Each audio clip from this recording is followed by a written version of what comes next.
In 2022, lifelong surfer and adventurer Jansen set out to stand-up paddle over 1,000 miles along the coast of the Baja Peninsula in Mexico. He strapped his camping gear, food, and camera to his board and made his way south. Sean's wild idea was about more than just traveling down this beautiful coastline.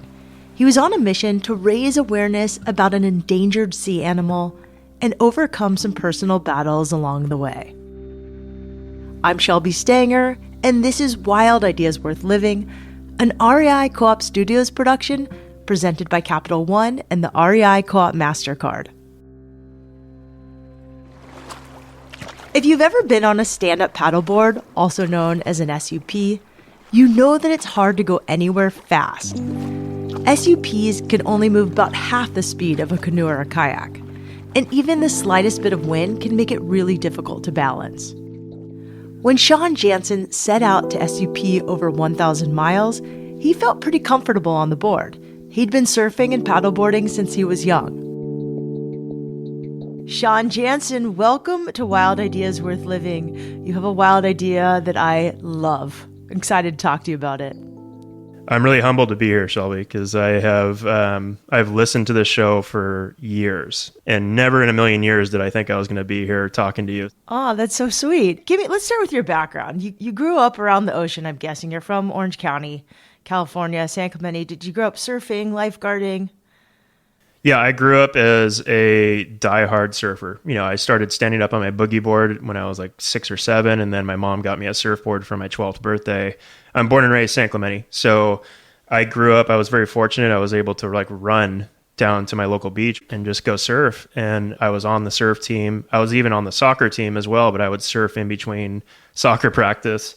So the ocean was always something that was there for me. And that's kind of what started the spark of going down into Baja, because San Clemente is only about an hour's drive from Tijuana. And of course, I would hang out with the older crew in San Clemente that surfed, and they would always talk about these mythical waves on the Baja Peninsula. And I was so infatuated with the idea that eventually a buddy of mine's dad decided to take a bunch of us down there at the age of 17. And I couldn't believe how wild the Baja Peninsula really is. There's cactus, there's roads that are half paved, half not. A lot of the roads are dirt roads. And it was so magical to be able to practice your adorable little 2 years of Spanish in high school and go down there and try to buy gas or buy a taco and I never felt uncomfortable. There's a lot of stigma with Mexico, and Mexico's been my second home since I was 17, and I'm 36 now. And so there was just a lot of educational points in my childhood with Baja that I am extremely grateful for. I love your story. Also, really quickly, I learned to surf when I was 12. I played soccer. Every excuse I could to ditch soccer practice and surf, I took. There just wasn't a lot of opportunities for girls to surf. There's way more in soccer back then. But I completely relate to your story. It's really cool. And I also found stand-up paddling when it came out. I loved it, but I'm curious how you found it.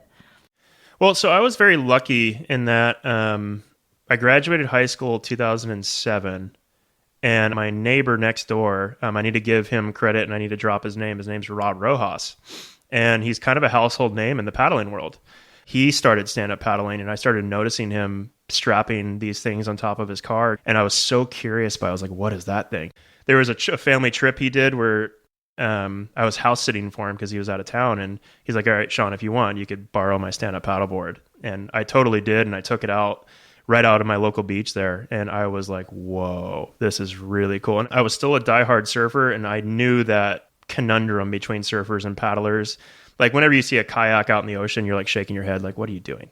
But it's a vehicle to get from place to place. It's like a bike on the water. 1,000%. And that very first day, I vividly remember this. I was like, I want to do an overnight trip in these. Like that was my first thought. It wasn't about, I didn't want to go surfing.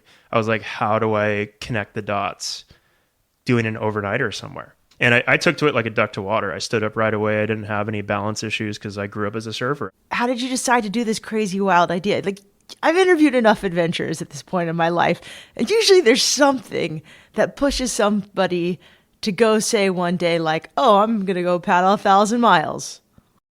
Well, so I conceptualized this trip while I was dealing with a monumental personal battle. And that battle for me was alcoholism. I knew at the time that I had a problem with it, and I was trying my best to get sober. And what had happened was I had just returned from a trip to Baja where I was a photographer for a friend's wedding down in Cabo. And my alcoholism got so bad on that trip that I nearly lost the memory cards for my buddy's wedding on the beach that night because of how drunk I was.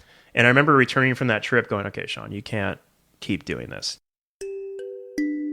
As Sean made a plan to get sober, he set a goal to SUP along the entire Baja Peninsula. He started looking at maps and researching the coastline. Sean would paddle down the Gulf of California, also known as the Sea of Cortez. It's a sliver of ocean between Baja and mainland Mexico. As he studied the area, Sean learned about a kind of porpoise called a vaquita that lives in the Sea of Cortez. It's a small animal about 4 feet long with a short nose, almost like it ran into a wall. The vaquita is endangered. When Sean first heard of them, there were only about 10 left in the world. He decided that the recovery of this animal would be the mission for his paddle. But before Sean could even think about the logistics of this trip, he needed to get sober. He started meditating, trail running, and getting outside as much as possible. It took some time, but eventually, after 2 years of sobriety, the reality of his wild ideas started coming into focus. In essence, you decide to through hike, but through paddle, the Baja Peninsula. When you said this idea out loud, I mean, you're such a wild guy anyway. Was everybody like, okay, yeah, Sean's going to go do this? Or did you get any pushback? Well, so I didn't tell anyone. I called my mom on October 9th from a beach in San Felipe going, hey, by the way, I'm going to go paddle Baja. And it's because, and I love my mom to death. I'm not going to try to shoot her down, but she is, I know everyone says moms worry, but my mom takes it to the nth level. And a big part of my sobriety journey was I had to temporarily block people because I associated them with my alcoholic past. And so I was kind of a loner, going up into this Baja trip. I had a very small core group of people. I had one friend that knew what I was doing, and it's simply because she was going to be my guardian angel. Like I had a little Garmin InReach GPS, so I would text her every single day. I gave her a map of Baja, so she knew exactly where I was at that last text. She put a pin there and was like, okay, if I don't check in the next day, she knew exactly what beach I was last at. So aside from her, no one knew what I was doing. I did it completely alone. I was solo for this entire endeavor. No one drove down the coast to meet up with me. It turned into a very spiritual trip for me. Like I needed to do it.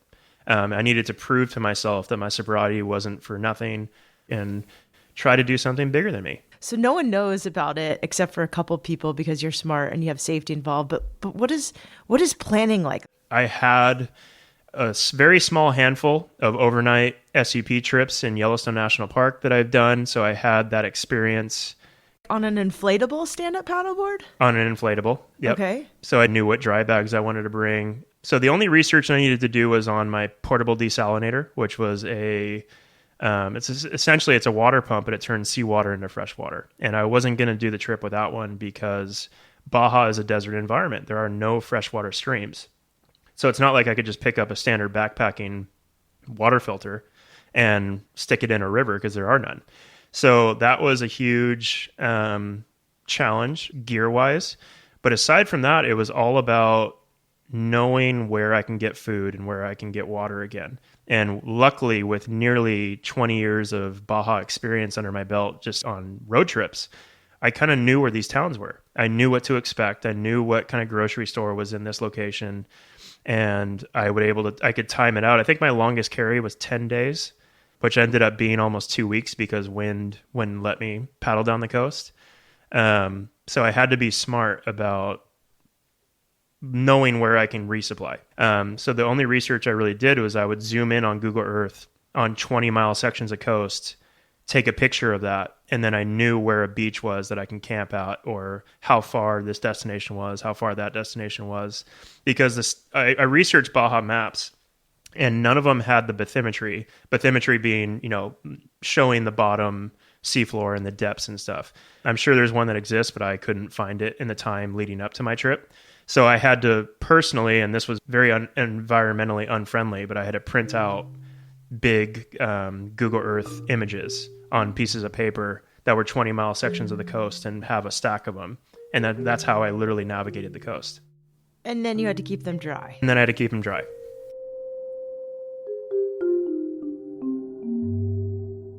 When Sean set off in October of 2022, he had every intention of doing all 1,005 miles in one fell swoop. But the Sea of Cortez had other plans. Within the first 2 weeks, about 1/5 of the way down the coast, Sean hit some intense winds. One night, while he was sleeping on the beach, he even experienced an earthquake. The epicenter was only about 30 miles from his tent. He was committed to continuing and made slow progress, but the winds were getting stronger, forcing Sean to stay put for days at a time. After another 2 weeks of battling the elements, it was clear that Sean needed to stop. He decided to get off the water and come back when the conditions were calmer. Less than 6 months later, Sean returned to the exact place where he'd ended his first attempt and started paddling again. But something still didn't feel right. The second part of the trip was the most difficult. And what I mean by that is it wasn't difficult conditions-wise, but mentally I was a train wreck. Something was wrong. I remember putting my board back on the water, really excited to get back out there, but my stomach and my gut had a feeling that I can't describe. I wasn't sick, I wasn't getting nauseous, I wasn't, any of that, but it was one of those gut feelings where your heart's in your throat and it just feels like that awkward moment where someone makes fun of you. There's that deep guttural emptiness, it feels empty. And so that's when I know something's off. And I've learned through this process that your gut is your second brain, and sometimes it's even smarter than your brain. But because I'm stubborn, I was just I'm going to put my head down and keep going because I have a forecast of 5 days of no wind. I'm going for it. And so I paddled for those 5 days. And then I get to one of these beaches that I've literally seen from the road, and arguably the beach that inspired the trip, because I would see these waters, and these waters are so stunningly beautiful. And for reference, this area is called Baja Concepcion. It's a very famous little area of Baja. And anyone that's been there knows that you see these beaches and they're jaw-dropping. This is where the postcards are of Baja. And I get there and I'm miserable. And even worse than that, though, is for the first time in my 2.5 years of being sober, I wanted a drink for whatever reason. So I called this amazing friend of mine. I actually jokingly call him Dad. And I met him on the trip. I didn't know him before. And he knew what I was doing, and he understood. He's like, all right, Sean, I'll come pick you up. And no worries, you can get back to your car that's stored in Cabo San Lucas and just come back in October again. Sean never totally understood what happened on that second attempt, but he went home and prioritized his recovery and mental health. He doubled down on meditation, started trail running again, and started eating healthier. His efforts paid off. In October of 2023, Sean set out for the third time to finish the final leg of his trip.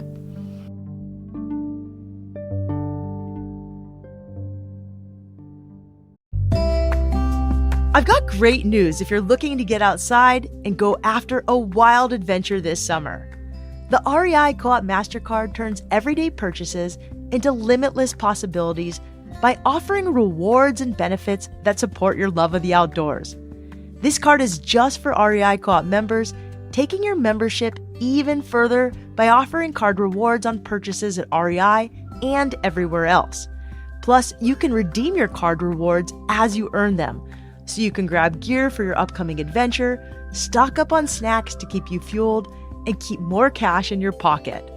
Head over to rei.com/mastercard-podcast to see if you're pre-approved today. That's rei.com/mastercard-podcast. Terms apply.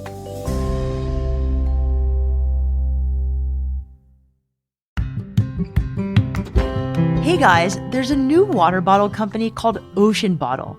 If you care about our oceans and making a positive impact, check them out. Ocean bottles are sleek, durable, dishwasher safe, and most importantly, they're on a mission to stop 7 billion plastic bottles from polluting our seas. Every sale of one of their award-winning reusable thermoses or water bottles funds the collection of 1,000 single-use plastic bottles before they reach the ocean. As an avid surfer, the water is really important to me. That's why I love this company's mission to keep plastics out of the ocean. Their best-selling Ocean Bottle Original comes in various sizes, including the popular 34 fluid ounces.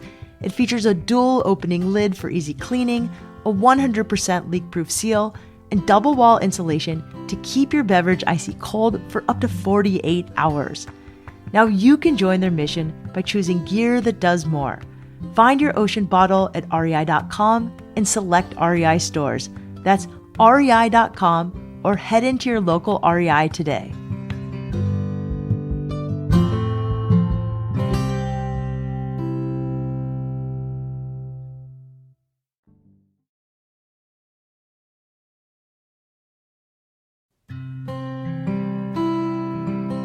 When Sean Jansen decided to stand-up paddle down the coast of the Baja Peninsula, he wasn't sure what the journey would have in store for him. Sean grew up as a surfer and had spent plenty of time hiking and trail running, so he felt pretty at peace in nature. What he hadn't done was an SUP trip longer than a couple of days. This trip, which took several months and covered more than 1,000 miles, was a totally different beast. For one, stand-up paddling is a pretty exposed sport, and to carry hundreds of pounds of gear on top of a board is really difficult. Secondly, the area that Sean was traversing had very little fresh water, which made cooking and staying hydrated quite difficult. Tell me what your gear is. Give me your board and everything that you take with you. And from the food to the water and how much it weighs. Yeah, so what worked out really wonderfully was the same inflatable board I used on my Yellowstone trips prior. That same company had that exact board that was modified, a little bit beefier and gnarlier, but it was a hard board. This board not only had all of the tie downs that I needed to strap gear onto, it could hold 512 pounds. I'm not a small dude. I'm 6 foot and 200 pounds as it is. And then I also had to carry up to 9 gallons of fresh water with me at a time. So if you think about that, I think a gallon of water weighs 8 pounds. Yeah, that's heavy. 70 to 80 pounds of water at a time, including my 200-pound butt. And then I had my camping gear. I had my fishing gear. I was a mouthful when I paddled up into towns. People would just gawk at me and go like, what on earth is this guy doing? So your camping gear is tent, sleep pad. Yep.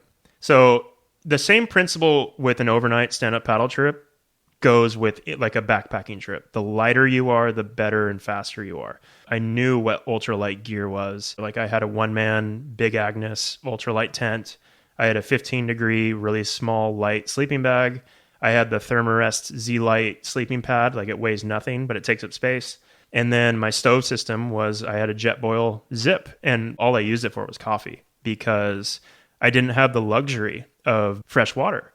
I was drinking 1.5 gallons to 2 gallons of water a day. So if you think about that, you can't spare 16 ounces for instant mashed potatoes or top ramen or whatever it was. So my food was very unsexy. Like I had cold burritos. I would eat tortillas. I'd eat peanut butter. So when I got to a town once a week, once every other week, whatever it was, I would buy carne asada or cooked chicken, or my luxury was vegetables because I didn't have a vegetable for a week at a time. But that would only be for the 1 or 2 nights instantly leaving town, and then it's right back to cold burritos and peanut butter. So that was the basics of what made up the front dry bag. And I had 2 dry bags for this trip. What was a typical day like? Like sun up to sundown. What is Sean doing every day? So Sean is an early bird. So one thing that I'm still addicted to that I'm not looking to give up anytime soon is coffee. And I don't mess around with instant coffee in the backcountry. I bring a Jetboil. It's got a French press adapter. But more importantly than that, I refuse to rush my coffee time. I like to sit there quietly, enjoy it. And so what I would do is I'd wake up at 4 o'clock in the morning religiously every single day, well before sunrise. And before even coffee time starts, it's always meditation. I do 10 minutes of meditation first thing in the morning, no matter what. Even to this day, meditation might be the reason I'm sober. So I don't take that lightly. I'd wake up at 4, meditation, coffee. And what I would do with coffee, though, is I would just sit somewhere in the sand with it, leaning back against a dry bag, and enjoy one of the greatest underrated features of the Baja desert, and that is the night sky. And I kind of knew going into the day how my day was going to go. And what I mean by that is I'm not a religious person, but I'm extremely spiritual. If I saw a shooting star that morning, I was going to have a great day. I was going to go crush 20 miles down the coast, and it was going to be an awesome day. But if I didn't see a shooting star, it was going to be hell on earth. And ironically, that is exactly how it went for that trip. There was that many shooting stars? I would see dozens every morning. Wow. So that was my morning routine. Then I would pack up, get on the water kind of before sunrise. I'd actually get on the water with my headlamp on, and I would paddle for maybe 1 to 3 miles before the sun even rose above the ocean surface. And then I would try to go as far as I can. But by like 11 or noon, the winds would often kick up pretty strong, and I would be forced into a beach. But I had it so dialed that if I got on the water by roughly 5:30, 5:45, I could hit 20 miles by noon. My biggest day was 26 miles. My shortest day, aside from 0, was 6. And that 6-mile day, I stopped on purpose because I've never seen a beach so beautiful. I had to stop. The coastline of the Baja Peninsula is absolutely stunning, but there's a lot of stark cliffs and rocky shores. Depending on the current or the winds, it was sometimes pretty dangerous for Sean to get to land. Over the course of his journey, there were several days where Sean was laid over on beaches or in small towns because of weather. Besides that, he also had some intense interactions with sea life. So I'm really curious, like you encountered a lot of things. Hurricane, crazy winds, I imagine sharks. Like, what was the scariest thing you encountered during your paddle? Of course, probably the most famous was in Yellowstone, we call when a bear charges at you and turns away, we call it a bluff charge. I had that equivalent with a bull shark down in Cabo Pulmo, which was about 60 miles from the very end of the trip. Like, I am 3 days away from finishing this trip, and I'm paddling in water, and out of my periphery, I see this brown object. Now, I've seen thousands of these brown objects on my paddle trip, and it just turns out to be a rock. But this rock was moving. And I look over, and all this happened within like a 2-second window. But I see this bull shark torpedoing at me. And like I said, this lasted probably 2 seconds. I look over, I see it. And then all I knew what to do was just crouch down and try to I'm like, okay, brace for impact. Here it goes. And at the very last minute, inches from my board, it turns. And the tail splashes water all over me, all over the deck of my board, whole 9 yards, and disappears into the blue, or so I thought.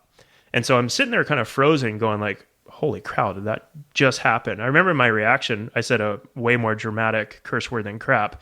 But I couldn't believe it didn't hit me. And so it darted into the blue, and I was like, I didn't know what to do. I'm out to sea a little bit. It's kind of rocking seas. It's not super calm. And so I needed to like focus, but the nearest beach was a 20-minute paddle away. Like, I was nowhere near a safe point to come to the beach and try to like wrap my head around what just happened and kind of regain my focus. So I just keep paddling, and I kind of felt like things weren't done. The hairs are still standing up on the back of my neck. So I start scanning the environment back and forth, and I'm not seeing anything. The water's quite deep in this area. Like, I can't see the bottom. But then I eventually found the courage about 30 seconds later to turn 180 degrees around and look at my tail. And this bull shark is 6 inches from the tail of my board, and it's just following me. And I'm just like, oh my God, like, what is going on?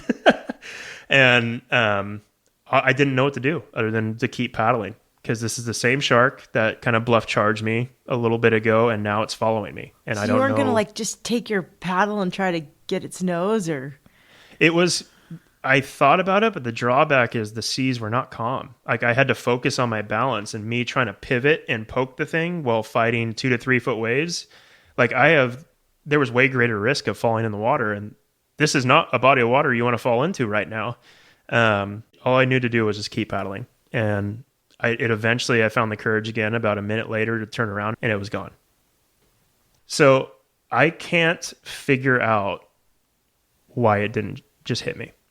It had every right to. I've seen plenty of videos of these bull sharks doing this, and through my research on bull sharks, out of all the shark species in the ocean, they have the highest level of testosterone. So it had every excuse to ram the side of my board and hit me, launch me out of the water, whatever it wanted to do, and it didn't. There were a lot of standout moments during Sean's time on the water, from encountering that bull shark and seeing tons of shooting stars, to maneuvering through challenging winds and eating lots and lots of cold burritos. Finally, on December 14th, 2023, after a total of 123 days on the water, Sean completed his journey. What was finishing like? Was there anybody there? Were you alone? What was going through your head? I was alone. So a funny little part of my story is that whole last week of the trip, I was emotional almost every day. Like I would get teary-eyed leading up to it. And the very last morning, I'll never forget it. I was able to find a beach in the middle between two gargantuan resorts, and Cabo San Lucas is like, I call it the Las Vegas of Mexico. It's very Americanized. It's very, Cancun-esque. But I get to Land's End, which is the famous arch at the very, very tip of Baja in Cabo San Lucas. And it was a very empty feeling. I wasn't emotional. I, of course, threw my hands to the sky. I had a friend that I met up the coast, about 100 miles up the coast, and she knew someone that lived in Cabo that could go out there and take a picture of me at the very end. So I was very grateful for that person. But the end experience was, for lack of a better word, was kind of lame because I wasn't alone. Like it's a very touristic feature at the very, very end. Like there was hundreds of people there. So it wasn't like a romantic finish, dare I say, but in saying that, I don't know if I would have it any other way. Like that's Land End, that's Cabo, that's what it is. I'm kind of smiling because that's such a typical wild idea. Like you do all this prep, you get so emotional, you almost die millions of times. Like you have these cathartic moments, you see shooting stars, you almost right before the end don't make it. And then you get to the end and you're like, that's it. And yet you're totally changed for years to come afterwards. But God, those endings are so anticlimactic, and it's tricky, especially if you're doing them totally on your own.